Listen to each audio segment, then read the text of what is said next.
Hey guys, ito, unboxing na naman tayo. Ito akin guys, pinabilan ko sa akin ng kaibigan ko. Kaya, titingnan ko muna kung tama ba yung order na dumating. Ito guys, speaker. Yan. Natin kung ano ba siya, mag-function. Maliit lang siya, pero maganda siya. Dun sa, picture. Ewan ko lang kapag na. Talagang, ayan na siya guys. Lipat. Ito. Yeah guys. Ayan. Manual. Then, cable for charging.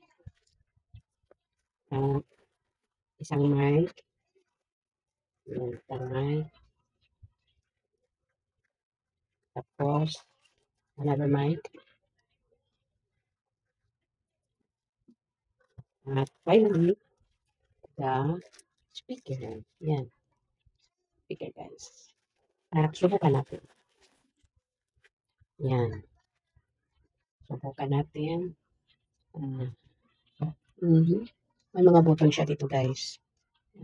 Tingnan natin. Ito, positive, it means volume siguro to. Pataas ng volume at pababa ng volume kasi negative. At ito yung para sa mic. Yan, may sign siya na mic. At ito ang power at yung Bluetooth.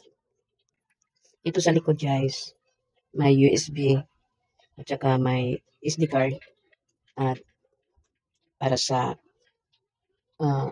headset na may yung wire at saka yung Type-C na USB cable.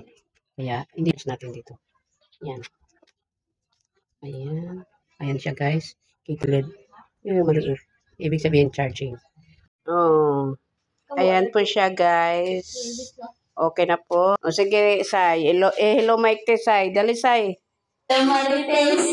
Hello Mike Tess. Sa yellow basket lang po. Ito pala yung power niya. At ito yung volume. At ito yung volume down. At ito yung connect. At dito nyo malalaman guys kung nakakonect ba siya. Ito yung blue. Yan. At ito yung charging port niya sa ilalim. Po guys, nasa yellow basket. Kung nagustuhan nyo, check out na. Yan o, tingnan nyo guys. At nandito sa likod yung ano niya, charging port. Ayan. USB, SD card, at saka Type-C. At mayroon ding pang headphone. Yan guys, check out na.